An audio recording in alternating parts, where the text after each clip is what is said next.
Mi marcha a través de un liderazgo emocionalmente enfermo.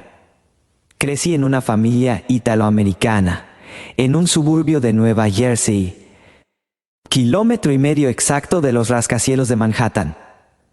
Aunque vivíamos a pocos minutos de una de las ciudades más diversas del mundo, nuestra vida estaba estrechamente definida étnica, social y espiritualmente.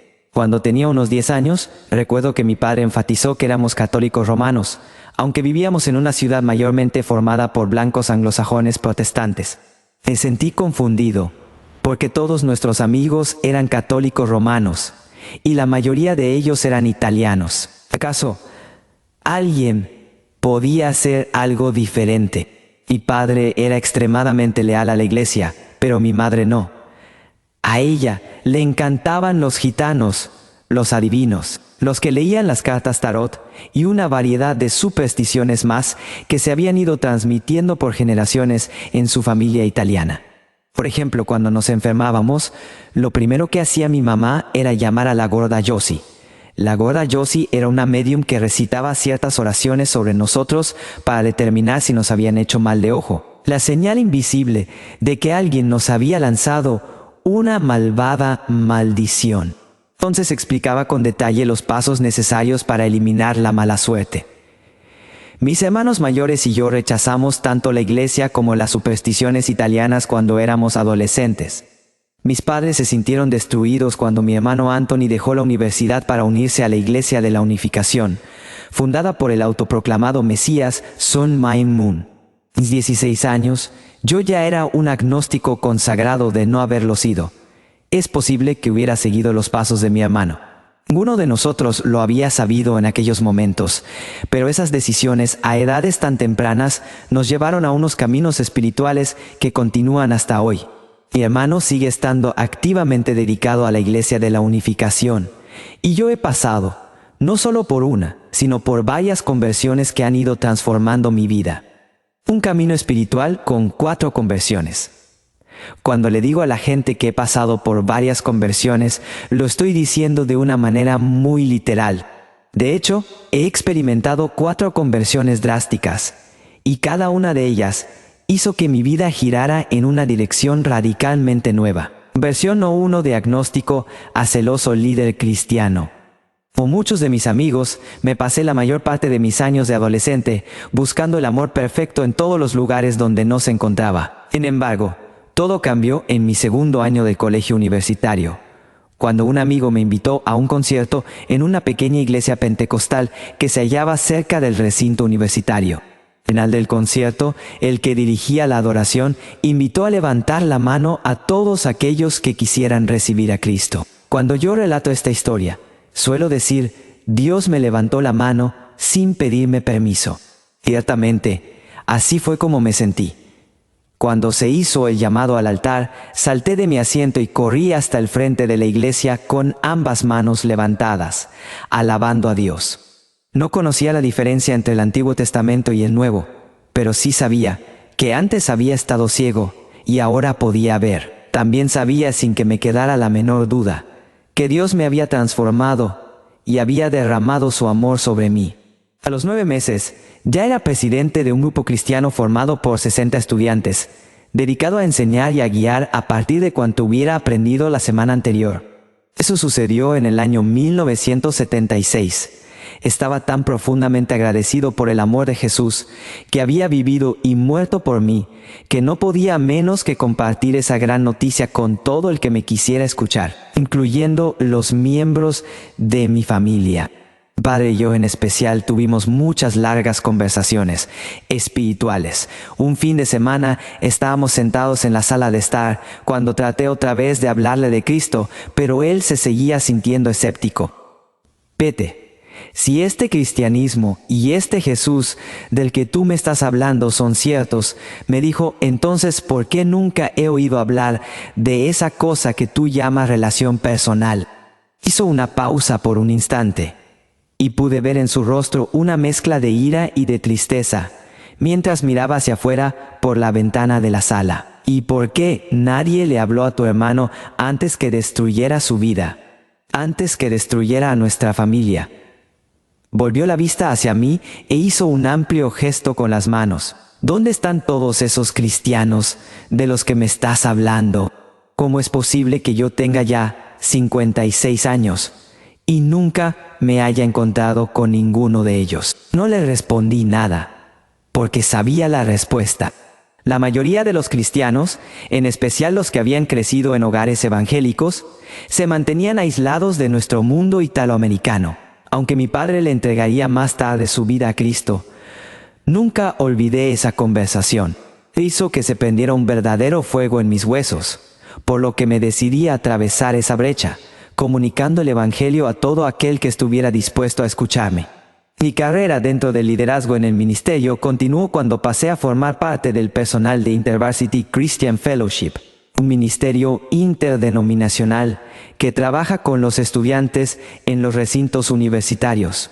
Viajaba alrededor de las ciudades de Nueva York y Nueva Jersey, predicando al aire libre y movilizando a los estudiantes para que les hablaran de Cristo a sus amigos. En los 3 años que formé parte del personal, vi numerosas vidas radicalmente transformadas por Jesucristo. Al mismo tiempo, se estaba desarrollando en mí una carga por la iglesia. Me preguntaba qué sucedería si las personas de una congregación local podían experimentar la riqueza y la vitalidad de lo que yo había visto con los estudiantes.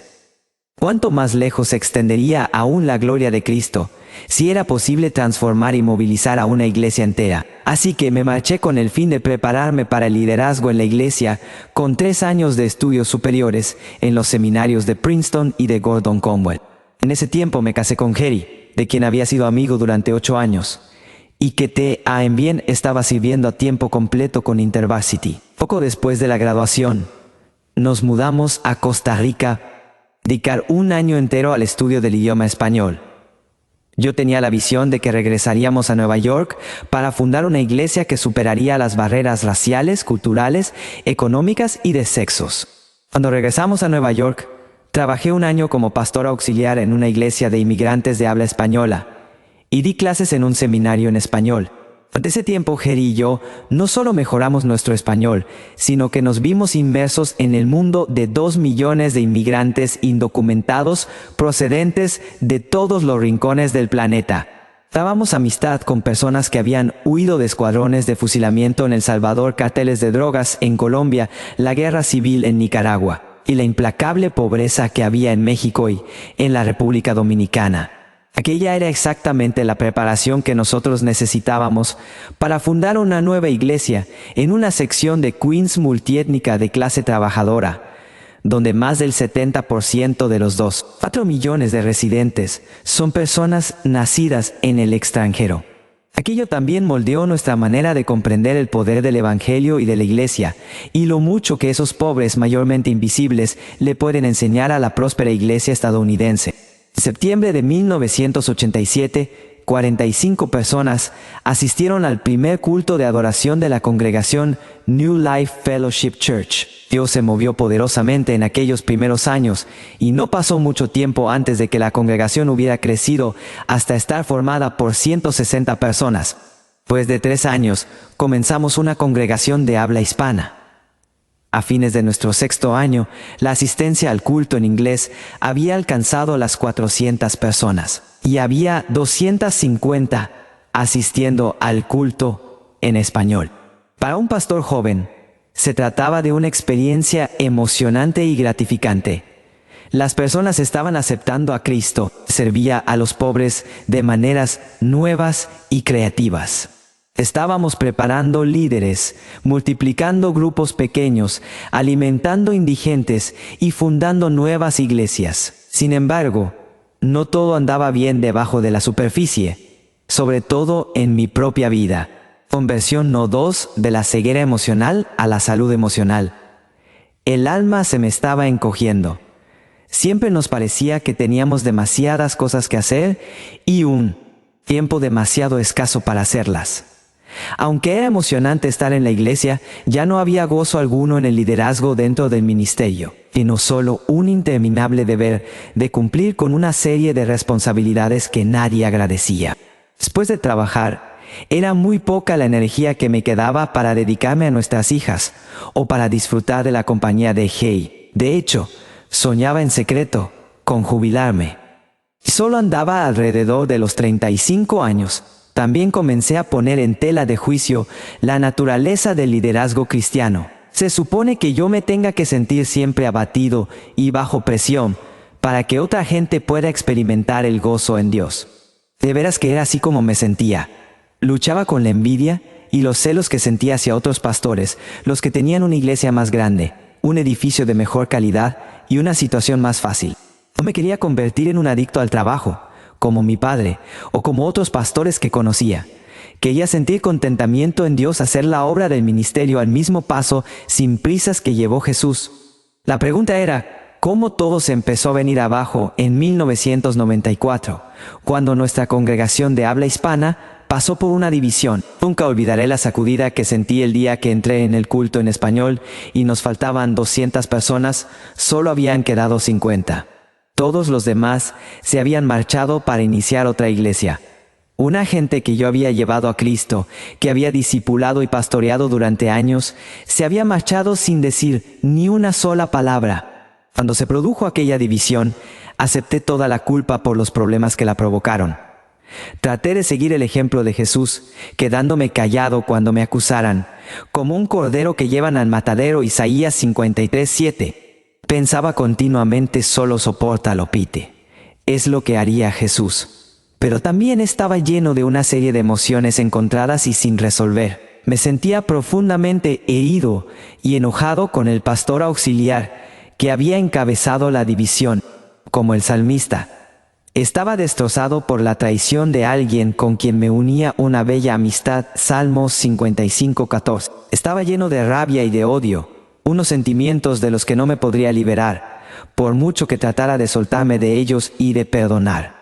Cuando me encontraba solo en mi auto, mis labios pronunciaban los insultos de una manera casi involuntaria. Es un amp. Me había convertido en el pastor maldiciente. No tenía teología para lo que me estaba sucediendo.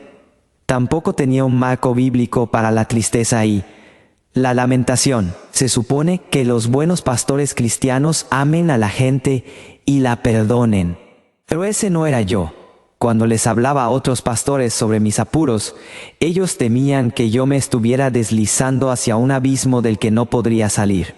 Sabía que estaba enojado y herido, pero en un nivel más profundo, permanecía inconsciente de mis sentimientos y de lo que estaba sucediendo en realidad en mi vida interior. Mi mayor problema ahora ya no eran tanto las consecuencias de la división, sino el hecho de que mi sufrimiento se me estaba saliendo, y de maneras destructivas, sin poder controlarlo.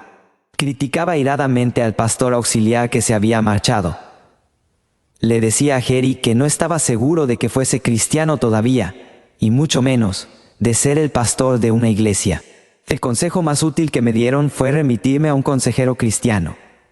Jerry y yo fijamos una cita, y fuimos, pero me sentí humillado, como un niño que tiene que entrar a la oficina del director de la escuela. En nuestras sesiones, le echaba la culpa de mis problemas a todo aquello que me venía a la mente, a lo complejos que eran la vida y el ministerio en Queens, a las inagotables exigencias que trae consigo la fundación de una iglesia, a Jerry, a nuestras 4 niñas pequeñas, a la guerra espiritual, a otros líderes, a la falta de una cobertura de oración.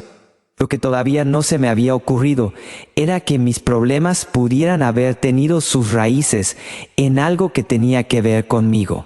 Me las arreglé como pude para seguir viviendo y ministrando un año más, hasta que por fin llegué al fondo del pozo.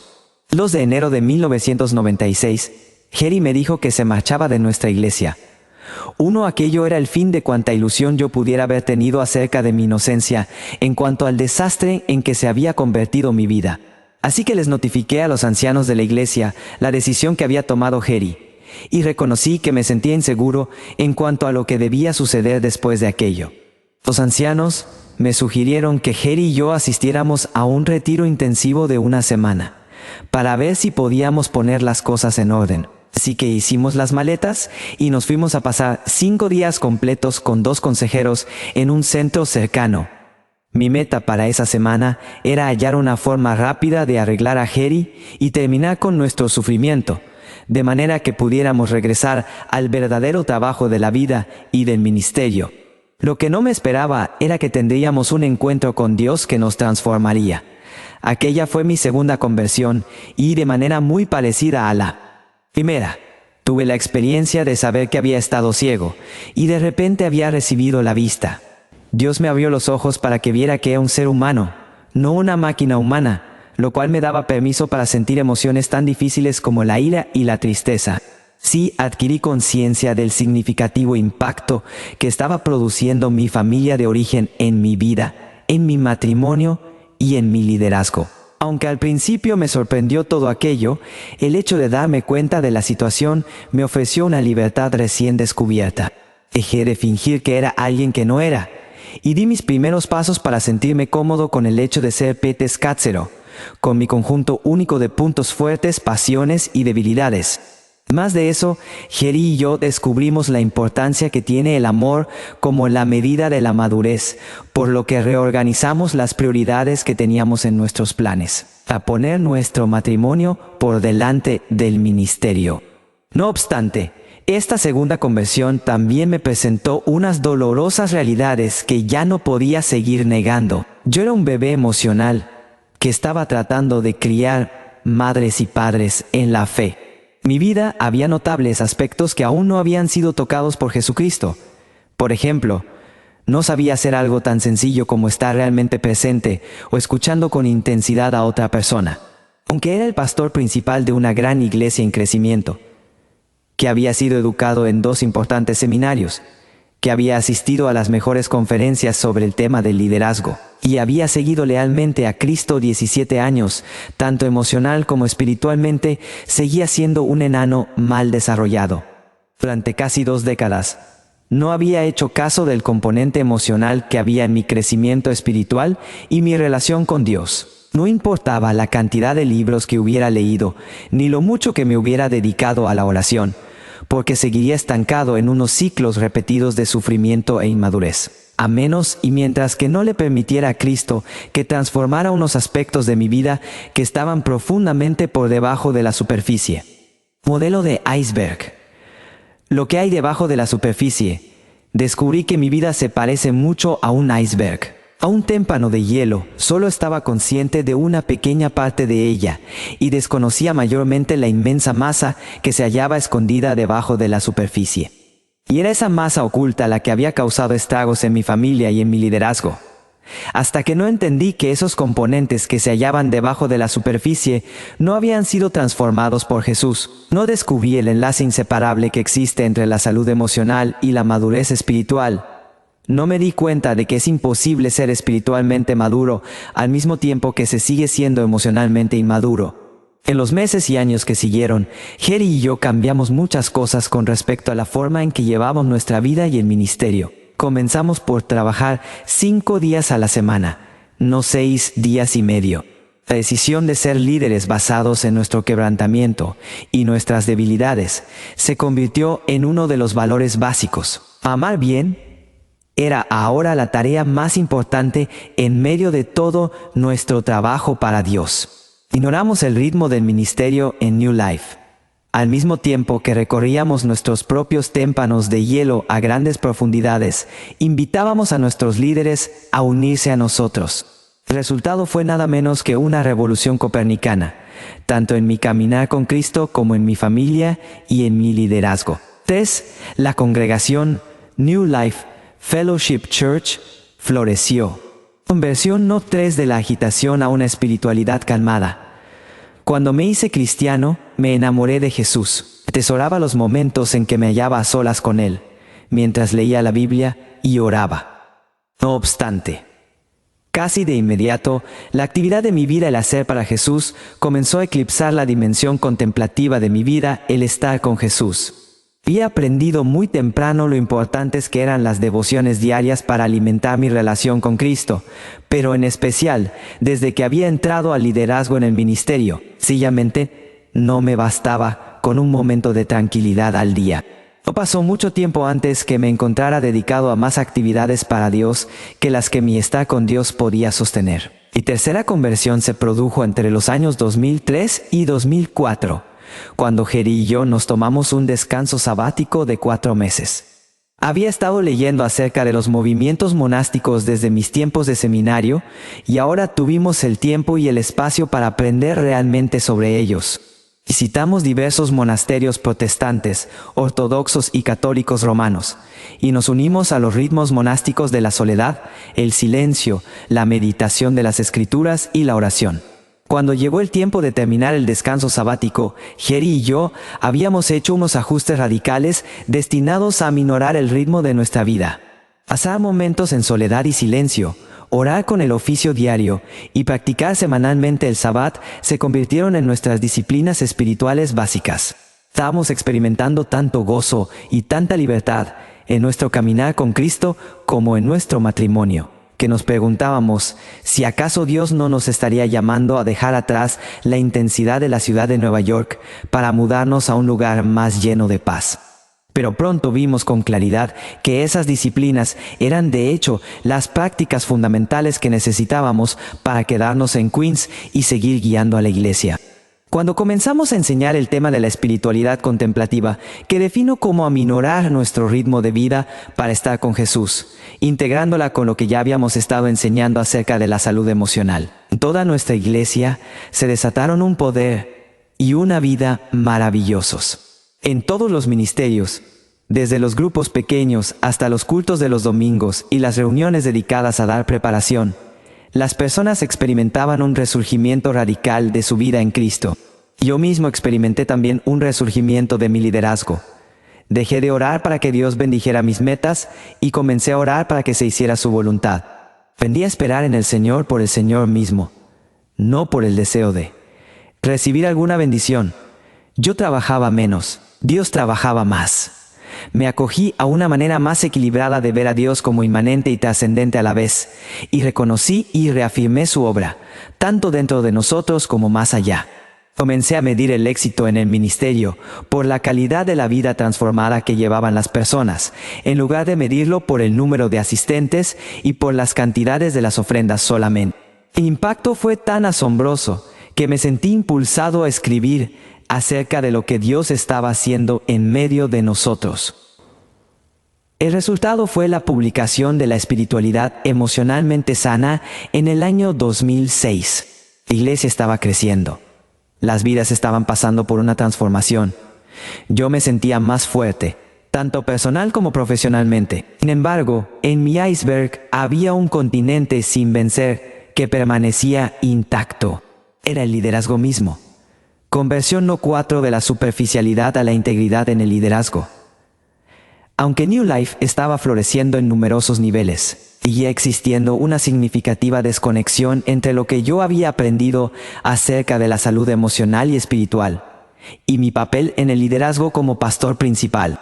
Concretamente, aunque estaba aplicando los principios de la espiritualidad emocionalmente sana a mi vida personal, a nuestra familia, a nuestros grupos pequeños y a los esfuerzos de discipular en la iglesia. No estaba aplicando esos mismos principios a mi liderazgo. Estaba consciente de que necesitaba insertar la más profundamente dentro de la organización, pero no sabía cómo hacerlo. Mientras leía libros y asistía a seminarios, pude ver con claridad que había muy pocos que hubieran logrado ese nivel de integración. Tampoco lo había logrado yo por años. Evitaba tomar decisiones personales, encargarme del personal y de los voluntarios clave, escribir descripciones de responsabilidades bien ponderadas, dedicar tiempo a planificar las reuniones o ir siguiendo los detalles en el desarrollo de los proyectos. En las escasas ocasiones en que hacía estas cosas, lo hacía con reticencia. Veía cosas que estaba claro que era necesario hacerlas, pero quería que otra persona las hiciera, puesto que me sentía abrumado con demasiadas cosas que hacer y en qué ocuparme. Sermones, decisiones pastorales, reuniones de entrenamiento para los líderes, crisis entre el personal y los miembros de la congregación. Hacía las cosas deprisa y me iba abriendo paso de manera superficial a través de algunas de las responsabilidades más difíciles del liderazgo. Evitaba las reuniones que sabía que iban a ser difíciles o llenas de tensión. Masajeaba la verdad cuando me era demasiado incómodo ser totalmente sincero. Evitaba las evaluaciones sobre el rendimiento cuando alguien estaba haciendo un trabajo pobre. No hacía preguntas difíciles, ni hablaba con franqueza cuando algo estaba claramente equivocado. Llegaba a las reuniones importantes sin haberme tomado el tiempo necesario para tener claras mis metas y mi agenda, o para actuar con consideración y en un ambiente de oración con respecto a mis decisiones. No dedicaba el tiempo adecuado al cumplimiento de las cosas a las que me había comprometido, lo cual significaba que dejaba muchas cosas sin hacer, y le hacía difícil al personal el que pudiera realizar su trabajo de la mejor manera posible. Me costaba buscar el tiempo que necesitaba para estar en silencio y permanecer con Jesús durante los días de intensa planificación y de reuniones. Tal vez lo peor de todo fuera que tenía por costumbre no hacer caso a las dolorosas indicaciones de que mi vida y mi ministerio no marchaban tan bien como yo esperaba o me imaginaba. Todas esas conductas alcanzaron su punto crítico en el año 2007, cuando se juntaron varios acontecimientos difíciles que rompieron mis 20 años de negación ante el liderazgo. De ellos, el que tuve que reconocer que la iglesia misma había tropezado con un muro. Aunque habíamos crecido en número e incorporado la salud emocional y la espiritualidad contemplativa a la vida de nuestra gente, el funcionamiento de la iglesia, desde el punto de vista ejecutivo, había seguido siendo mayormente el mismo de antes. Y ahora era obvio que para enfrentarme a este fallo tenía que comenzar conmigo mismo. Aún así, quise que viniera otra persona para que pusiera la casa en orden, para que hiciera el trabajo sucio de contratar, despedir, redirigir y guiar a la iglesia a través de los dolorosos cambios que teníamos ante nosotros, de manera que yo pudiera seguir enfocándome en las cosas de las que disfrutaba, como la predicación y la enseñanza. Pero al tomar la decisión de evadir esas difíciles cuestiones relacionadas con el liderazgo, lo que estaba en juego era la integridad, tanto la mía como la de nuestra iglesia. Finalmente, admití cuál era la verdad del mayor elemento disuasorio que impedía que la congregación New Life Fellowship Church llegara a ser lo que Dios quería que fuera, era yo mismo. Una vez más, tuve que mirar seriamente por debajo de la superficie de mi vida, esta vez a la masa escondida de sufrimientos y fracasos relacionada con mi papel como líder. Cuando comencé a reflexionar sobre los cambios que tendría que hacer, me di cuenta muy pronto de que la aplicación de los principios de la espiritualidad emocionalmente sana a las tareas de liderazgo y a la creación de una cultura sana para la organización iba a ser mucho más complejo de lo que me había imaginado. Fue un proceso que me llevó hasta una intensa y sostenida exploración de mi vida interior y, en última instancia, a una cuarta conversión. La prudencia común en la práctica del liderazgo consiste en delegarles los aspectos de mayor debilidad a aquellos que tengan una notable capacidad en esos aspectos específicos. Pero yo sabía que eso no era lo que necesitaba. En su lugar, convertí el aspecto más débil de mi liderazgo en un punto focal clave de mi trabajo, incorporando formalmente a mi labor las responsabilidades de pastor ejecutivo. Luego loco.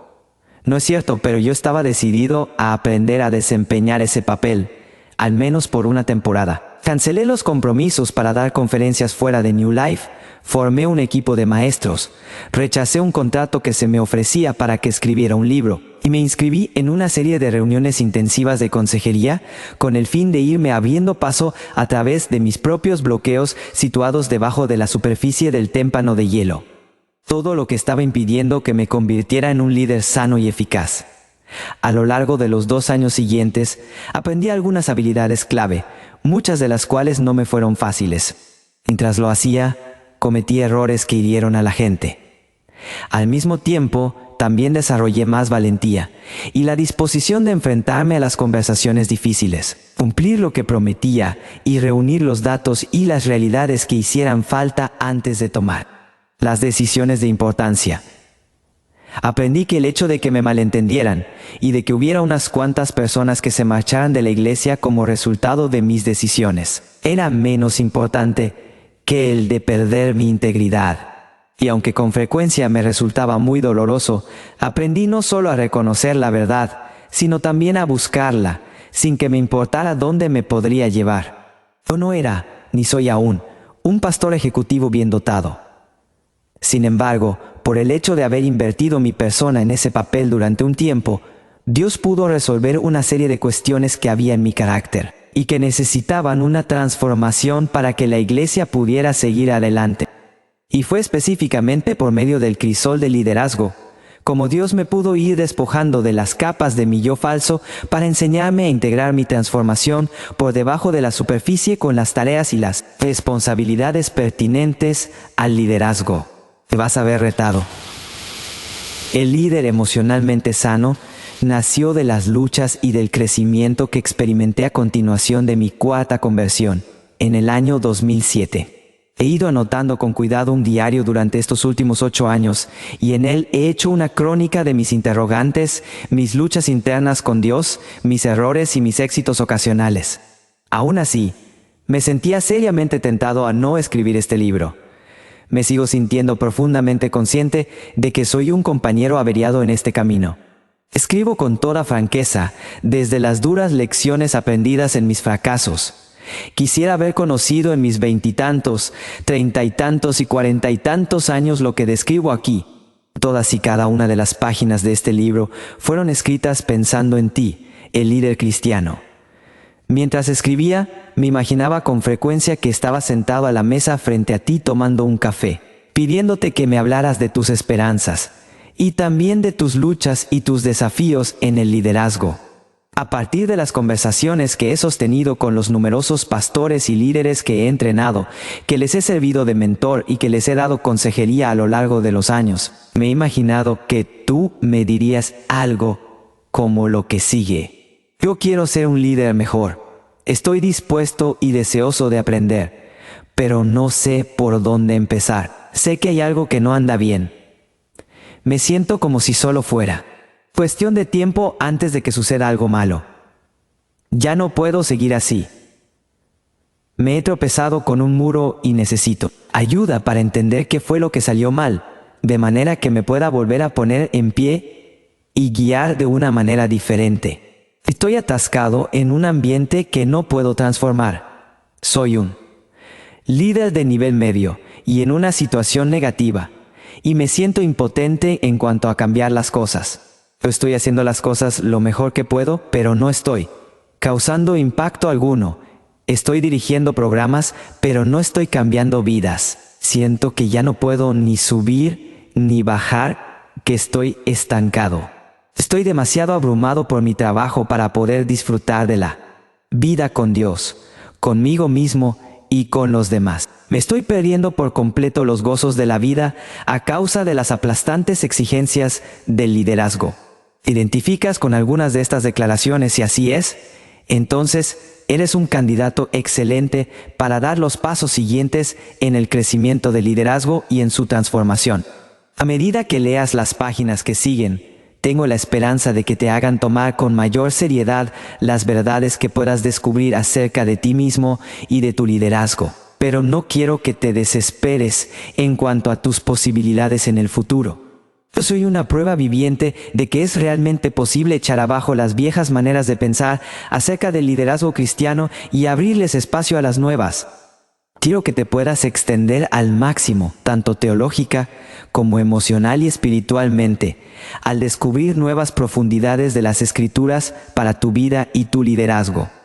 Si te tomas en serio este libro, es mucho lo que te va a exigir en cuanto a trabajo fuerte, perseverancia, vulnerabilidad, humildad y el estar dispuesto a cambiar. Puedes estar seguro de que te vas a sentir desafiado. Pero le pido al Señor que junto con ese desafío aparezca en tu vida una apasionante visión en cuanto a lo distintas que serán las cosas si aceptas las valientes decisiones que le van a permitir a Dios que te transforme a ti y transforme tu liderazgo. Creo que pronto te des cuenta de que estás comenzando a pensar cosas como estas. Vaya, si ser líder puede ser muchísimo mejor de lo que yo me imaginaba. Me siento como si hubiera atravesado una puerta que me ha traído a un mundo nuevo y no quiero volver atrás nunca más. Me es difícil enfrentarme a las formas en que he fallado, pero tengo una esperanza renovada en que puedo volver a ser líder. Por fin siento que estoy creciendo. Voy camino a algún lugar. No, puedo regresar a la forma en que guiaba y vivía antes. Mi entusiasmo por servir como líder se ha reavivado al compartir contigo mi historia y las difíciles lecciones que he aprendido a lo largo del camino. Tengo la esperanza de ofrecerte la perspectiva exclusiva y personal de un pastor que ha estado profundamente comprometido con una iglesia local por más de 28 años. Durante 26 de esos años, serví como pastor principal en los 2 últimos. He sido pastor maestro y pastor sin asignación determinada. Nuestra iglesia de Queens, Nueva York, representa a una población más bien pobre, de clase media-baja, en la cual hay personas procedentes de 73 naciones. La situación no es cómoda en sentido alguno, pero ha sido un campo rico y fértil para el crecimiento y la transformación, tanto personal como en mi liderazgo. He escrito este libro, movido por mi pasión de ver que la iglesia es fiel y fructífera en su misión a largo plazo.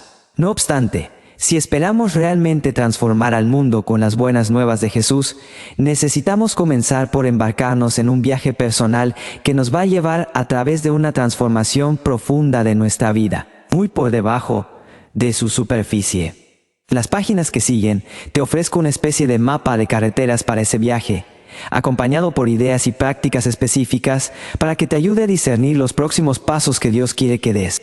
Es un mapa de carreteras, no solo para los pastores, sino para todos los líderes cristianos. Tanto si eres pastor principal, como si eres pastor ejecutivo, miembro del personal de la iglesia, anciano o diácono, miembro de la junta, misionero o líder en el mundo de los negocios. Te pido a Dios que encuentres aquí unas verdades y una orientación que no solo te ayuden a volverte más eficaz en el papel que desempeñas, sino que también produzcan en ti una transformación personal. ¿Cómo leer este libro? Los capítulos del libro se hallan reunidos en 2 grupos. Uno de ellos se centra en la vida interior, mientras que el otro se centra en la vida exterior. En la parte 1, analizaremos las 4 tareas básicas de la vida interior que deben llevar a cabo todos los líderes. Enfrentarse a su propia sombra, ser líderes basados en su matrimonio o en su soltería, hacer más lento su ritmo para una unión llena de amor y practicar las delicias del Sabbat. Si tenemos la esperanza de levantar ministerios y organizaciones fuertes, estas prácticas y estos valores deben moldear profundamente nuestra espiritualidad. En la parte 2, hemos ido edificando sobre el fundamento de una vida interior emocionalmente sana, a base de explorar 4 tareas básicas de la vida exterior que tenemos que manejar continuamente durante el transcurso de nuestro liderazgo. Esas tareas son la planificación y la toma de decisiones, la formación de la cultura y del equipo, el poder y la sabiduría en la fijación de límites y, por último, los finales y los nuevos comienzos. Líder emocionalmente sano no es un libro para leerlo rápido. Ha sido pensado para leerlo en un ambiente de oración y con detenimiento. Te invito a tener siempre contigo tu diario o un bloc de papel, a fin de tomar notas y escribir preguntas a medida que Dios te vaya hablando. Si quieres llevar al máximo el impacto de lo que leas, te animo a invitar por lo menos a otra persona, idealmente a todo tu equipo, para leer el libro y batallar a través de todo lo que dice junto contigo. Tengo la esperanza de que esta obra te ofrezca una puerta que te haga pasar a una manera totalmente nueva de considerarte a ti mismo y una forma radicalmente novedosa de guiar a los demás. Así como nuestro padre Abraham fue llamado, creo que cada uno de nosotros es llamado a dejar el lugar que le es familiar, a fin de seguir la invitación de Dios para lanzarte a un nuevo territorio desconocido, pero lleno de promesa. Oro para que encuentres al Dios viviente de maneras nuevas y frescas mientras recorres estas páginas, descubriendo como Abraham que el Señor ha ido por delante de ti, preparando unas riquezas y una revelación que no solo te transformarán a ti, sino también a aquellos a quienes guíes.